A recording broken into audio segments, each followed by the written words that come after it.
Bonjour à tous, nouveau numéro de Quintet Flash, on prend ce samedi la direction de l'hippodrome d'Anguin à l'occasion du prix de l'Obélisque. On va évoluer sur 2150 mètres, bien évidemment un départ à l'Autostar. N'oubliez pas, à Anguin, l'Autostar c'est 8 par ligne.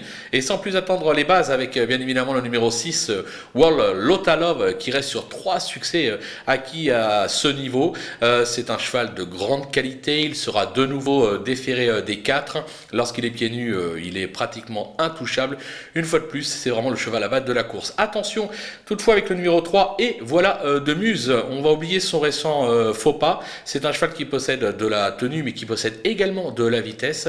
Il s'adapte à toutes les pistes et affiche 88% de réussite à ce niveau. De plus, il sera drivé par Eric Raffin. Eric Raffin qui a fait l'arrivée des 3 dernières éditions de ce prix de l'Obélisque. On va se méfier également du numéro 7, Carnaval du Vivier. Quelle impression visuelle le dernier coup. C'était à Vincennes. Il a triomphé lors de son unique tentative sur ce tracé. Son entourage est très confiant. Il peut carrément doubler la mise. Parmi les opposants, comment ne pas évoquer la candidature numéro 4, Derby du Dollar, qui manquait de rythme le dernier coup. C'est un cheval qui affiche 75% de réussite sur la piste d'Anguin. De surcroît, il est idéalement engagé aux portes de l'élimination pour 1000 €. À mon sens, il est capable de conclure dans la bonne combinaison. Le numéro 5, Equinox JL, qui vient de s'illustrer sur la piste de Vincennes en améliorant sa meilleure réduction kilométrique. Le cheval est extra de forme actuellement. Lui aussi peut jouer un tout premier rôle comme le LAS BPAM qui est un vrai spécialiste des pistes plates. On va se souvenir qu'il s'était classé deuxième de World Lotalove, notre favori. C'était en avril dernier sur ce parcours. Logiquement, sur cette ligne, on est obligé de le garder également. Un petit coup de poker avec le numéro 12, Vincent Ferme, qui va s'élancer en deuxième ligne. Certes, maintenant c'est un cheval qui affiche 100% de réussite sur cette piste et notamment sur la distance. Il aura comme pilote un certain JMB, Jean-Michel Bazir. Alors oui, ces 2 dernières disqualifications inquiètent un tout petit peu.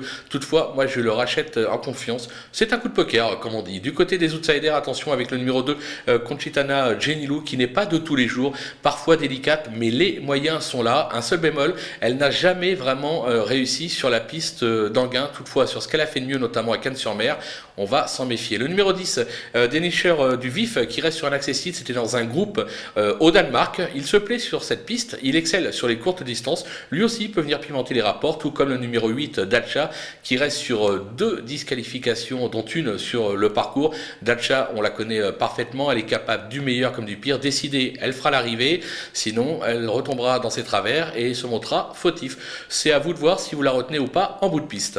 Du côté des délaissés, bien évidemment, le numéro 9, Say That Again, qui s'est déjà placé à ce niveau, mais son récent échec à Vincennes ne parle pas véritablement pour lui. J'ai l'impression qu'il est loin de son meilleur niveau actuellement, je vais l'écarter. Le numéro 11, Charlie Delaunay, qui a enregistré l'essentiel de ses gains, c'était à 6 ans. Il n'est plus vraiment le même aujourd'hui, et surtout, il peaufine sa forme pour un futur engagement à Lignières le 13 juin prochain. C'est là qu'il faudra le glisser sur un ticket. Le 14, Belle Émotion, qui vient de surprendre à grosse cote, c'était sur l'hippodrome de Vincennes. Maintenant, elle a toujours échoué sur cette piste et elle aussi, elle prépare un engagement. C'est à la Roche-Posay le 6 juin prochain. Je vérifie mes notes pour pas me tromper. Oui, c'est bien le 6 juin prochain dans le Trophée Vert à la Roche-Posay. Et enfin, le numéro 13, candidat d'Ortige, qui a connu une longue interruption de carrière. Il semble loin actuellement de son meilleur niveau. C'est vraiment le premier que j'ai rayé de l'épreuve. Voilà, on a fait le tour de cette épreuve. On va se quitter avec le récap du pronostic et quelques conseils de jeu. Et on se donne rendez-vous à demain pour une nouvelle quotidienne.